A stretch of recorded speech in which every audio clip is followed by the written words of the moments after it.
নমস্কার। সমস্ত বৃশ্চিক রাশি এবং বৃশ্চিক লগ্নের মানুষকে আমার প্রণাম। রাহু রাশি পরিবর্তন করছে দীর্ঘ 18 বছর পর বৃশ্চিক রাশির 4 নম্বর ঘরে আসছে এবং বৃশ্চিক রাশির যে 4 নম্বর ঘর সেটা হচ্ছে আমাদের মানসিক শান্তি, পরিবার, সামাজিক, আত্মীয় স্বজন এবং ডোমেস্টিক হ্যাপিনেস, গৃহ সুখ শান্তি, বাড়ি ঘর প্রপার্টি, অর্থাৎ এটা জন্মকুষ্ঠির একটা কেন্দ্র স্থান, অত্যন্ত গুরুত্বপূর্ণ স্থান। সেখানে রাহু আসবে 18 বছর পর। আর রাহু যেখানে বসে তার ঠিক উল্টো দিকে কেতু মহারাজ বসবেন। আর কেতু বসছেন ঠিক দশম ঘরে, অর্থাৎ এটা কর্মঘর, ভাগ্যের সেকেন্ড হাউস, ভাগ্যের এক্সটেনশন ঘর। এখানে রাহু কেতু 1.5 বছর থাকবে। আগামী 1.5 বছর পর্যন্ত বৃশ্চিক রাশিকে কি রেজাল্ট দিতে পারে। দেখুন, রাহু তো কোনো গ্রহ না, রাহুর কোনো অস্তিত্ব নেই। রাহু হচ্ছে ইলিউশন, ভ্রম, অর্থাৎ পৃথিবী এবং চন্দ্রের কক্ষপথে দুটো কৌণিক বিন্দু মাত্র, একটা কাল্পনিক বিন্দু, একটা ম্যাগনেটিক পাওয়ার। চাঁদ আর পৃথিবীর অরবিটের মধ্যে থাকছে। রাহুর কোনো অস্তিত্ব নেই, কিন্তু রাহুর প্রভাব আমাদের জীবনে সব থেকে বেশি পড়ে, যেহেতু ইলিউশন এবং ভ্রম। যেহেতু রাহুর নিজস্ব কোনো ঘর নেই, তাই কি হয়, রাহু যে ঘরে বসে সেই ঘরের মালিকের মতো রেজাল্ট দিতে শুরু করে। অর্থাৎ রাহুকে এক কথায় আমরা ভাড়াটিয়া বলি। নিজের ঘর নেই, অন্যের ঘর ভাড়া নিয়ে থাকে। অর্থাৎ আপনি যখন কোনো ঘর ভাড়া নিয়ে থাকেন, তাকে সেই বাড়ির মালিককে রেন্ট দেন, তো সেটা তো আপনি নিজের মতোই ব্যবহার করবেন। ঠিক রাহু তাই, নিজস্ব ঘর না থাকা সত্ত্বেও যে ঘরে বসে সেই ঘরের মালিকের মতো অনুরূপ রেজাল্ট দিতে শুরু করে। আবার রাহু যে গ্রহের সঙ্গে বসবে তার অনুরূপ রেজাল্ট দিতে শুরু করবে, অর্থাৎ তার যে গুণগুলো, সে গুণগুলো অ্যাবসর্ব করে তার মতো রেজাল্ট দিতে শুরু করে। ধরুন রাহু শুক্রের সঙ্গে বসে আছে, শুক্রের গুণগুলো নিয়ে নিজের দিকে টেনে নিয়ে সে শুক্রের অনুরূপ রেজাল্ট দিতে শুরু করবে। আবার রাহুর উপর যে গ্রহের দৃষ্টি, সেই গ্রহের মতো সেই রাহুই রেজাল্ট দিতে শুরু করে। আবার রাহু যে গ্রহের নক্ষত্রে বসে, সেই গ্রহের নক্ষত্রে সেই গ্রহের অনুরূপ রেজাল্ট দিতে শুরু করে। তাহলে বুঝেছেন রাহুর নিজস্বতা নেই, ইলিউশন ভ্রম, যার সঙ্গে থাকবে তার মতো রেজাল্ট দিতে শুরু করবে। তাই রাহুকে ক্যালকুলেশন করা খুব টাফ। এক্সপার্ট অ্যাস্ট্রোলজাররাই একমাত্র রাহুর প্রেডিকশন করতে পারে। রাহুর মহাদশা হচ্ছে 18 বছর। তাহলে এইখানে যে চতুর্থ ঘর, যেটা আমার জমি বাড়ি প্রপার্টি গৃহ সুখ এবং মা, তাহলে বৃশ্চিক রাশির সেখানে কি রেজাল্ট দেবে। দেখুন, শাস্ত্রে চতুর্থ ঘরে রাহু কোন রকম তার শুভ কথা বলা হয়নি, কিন্তু আবার বলছি আমি, এখানে এই চতুর্থ ঘরে যখন রাহু বসবে, সেইখান থেকে বৃহস্পতির দৃষ্টি পাবে। অর্থাৎ বৃহস্পতিও 3 দিন আগে রাশি পরিবর্তন করবে, মে মাসের 15 তারিখ, আর রাহু করছে মে মাসের 18 তারিখ। তাহলে সারা বছর বৃহস্পতির দৃষ্টি রাহুর ওপর থাকবে। আর বৃহস্পতির দৃষ্টি অতীব শুভ, অমৃত দৃষ্টি বলা হয়। তাই বৃহস্পতির দৃষ্টি যখন রাহুর ওপর পড়বে, রাহুর নেগেটিভ রেজাল্ট দিতে পারবে না। তার মানে এক কথায় আমি বলতে পারি, রাহুর কুপ্রভাব থেকে এই বৃশ্চিক রাশির লগ্নের মানুষরা অনেক অনেক শুভ ফল পান। কারণ বললাম, রাহুর উপর যে গ্রহের দৃষ্টি পড়ে তার অনুরূপ রেজাল্ট দিতে শুরু করে। আর বৃহস্পতি, সে তো দেবগুরু, বৃহস্পতি না থাকলে পৃথিবীর অস্তিত্ব থাকতো না। কারণ পৃথিবীতে, এই মহাবিশ্বে যত উল্কাপাত হয়, পৃথিবীর বুকে একটাও পড়তে দেয় না, বৃহস্পতি সব নিজের দিকে টেনে নেয়। সেই জন্যই তো তাকে দেবগুরু বলা হয়। এত শুভ গ্রহ, অর্থাৎ গ্রহটায় কোনো সলিড জিনিস নেই, না ইট বালি পাথর না জল, সম্পূর্ণ একটা গ্যাসীয় আবরণ দিয়ে তৈরি।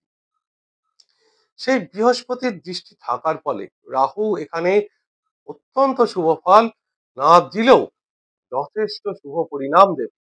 দেখুন, এখানে কয়েক কোটি বৃশ্চিক রাশি লগ্নের মানুষ আছে যাদের জন্মছকে রাহুর অবস্থান খারাপ, কিংবা এর যে ইম্প্যাক্টটা সেটা সব থেকে বেশি পাবে যাদের রাহুর দশা চলছে এই সময়। যদি তাদের জন্মছক ভালো থাকে রাহু, তাহলে এখানে অবশ্যই প্রপার্টি রিলেটেড ভীষণ পজিটিভ রেজাল্ট দেবে বৃশ্চিক লগ্ন এবং বৃশ্চিক রাশির মানুষদের। দেখবেন 18ই মে এর মধ্যে তার আশেপাশে তারা একটা নতুন প্রপার্টি, বাড়ি কিনে ফেলছে। গাড়ি, বহুদিনের পুরনো শখ গাড়ি কেনার, সে যে যার সাধ্য মতো একটা, একজনের তার বাইক কেনার শখ, তার সেটাও পূরণ করতে পারে রাহু। কারণ এত পজিটিভও রেজাল্ট দিতে পারে এই রাহু। কারণ বললাম না, যার ঘরে বসে তার অনুরূপ রেজাল্ট দিতে শুরু করে। আর এটা হচ্ছে কুম্ভ রাশি, অর্থাৎ শনির মূল ত্রিকোণ রাশি। তাহলে শনি শনির মতো রেজাল্ট দেবে কেন? কারণ শনি ন্যায়দাতা, তিনি কর্মের কারক, ন্যায় প্রিয় গ্রহ, অনেস্ট, সব থেকে অনেস্ট গ্রহ হচ্ছে শনি। সেই জন্য তো আমরা শনিকে ভয় পাই, কারণ সততার প্রতীক তিনি। সেই শনির ঘরে বসে খারাপ রেজাল্ট দিতে পারবেন। এছাড়াও এই কুম্ভ রাশিতেই রাহুর নিজস্ব নক্ষত্র আছে, সেটা শতভিষা নক্ষত্র। সেখানেও নিজের নক্ষত্রে আসলে অবশ্যই তার ভালো রেজাল্ট দেবে। এছাড়াও জেমিনি জ্যোতিষে পরাশর ছাড়াও জেমিনি জ্যোতিষ আছে, সেখানে এই কুম্ভ রাশিকে একাদশ ঘরের কারক হিসাবে ধরা হয় রাহু। তাই রাহু এখানে যাদের জন্মছকে খারাপ, তাদের কি কি নেগেটিভ রেজাল্ট দিতে পারে? মাকে নিয়ে কিছু সমস্যা হতে পারে, মায়ের হেলথের কিছু প্রবলেম হতে পারে এখানে বৃশ্চিক রাশি লগ্নের মানুষদের। এছাড়া প্রপার্টিতে ইনভেস্ট করার সময় দেখবেন কিছু পেপার ঠিক মতো না থাকলে সেই প্রপার্টি কেনা উচিত না, তাহলে এখানে বিভিন্ন রকম সমস্যা ক্রিয়েট হতে পারে। তাই প্রপার্টি লিগ্যাল কাগজপত্র দেখে, লয়ারকে দেখে দেখিয়ে অবশ্যই প্রপার্টিটা কেনা উচিত, যাদের রাহু দশা, রাহু জন্মছকে নেগেটিভ রেজাল্ট দিচ্ছে তাদের।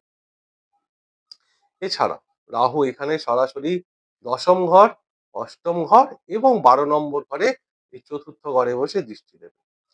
তাহলে রাহুর দৃষ্টি যেখানে পড়ছে সেটাকে বাড়িয়ে দেয়, এক্সটেনশন করিয়ে দেয়।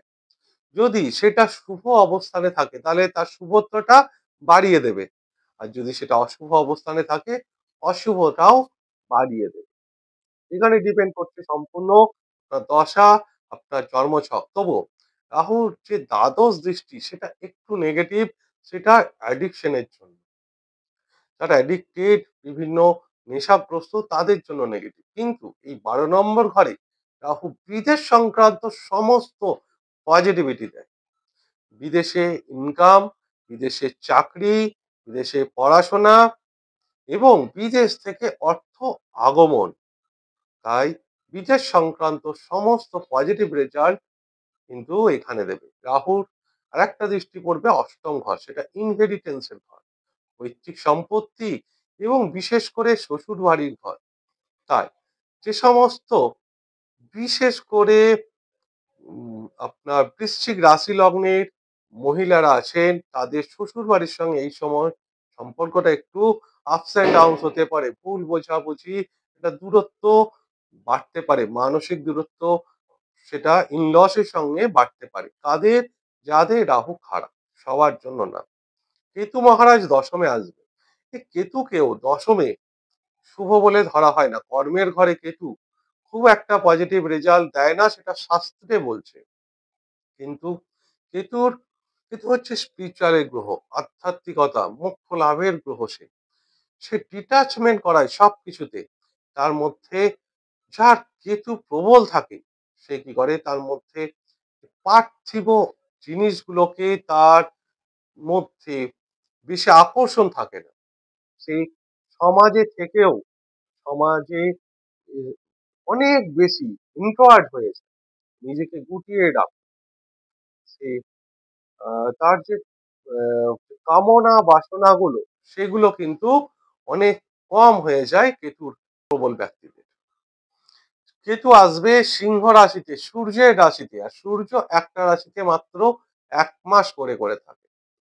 তাই যাদের কর্ম নিয়ে বিভিন্ন চিন্তা, মানে ফ্লেক্সিবল জব নয়, তাদের একটু চিন্তা থাকতে পারে।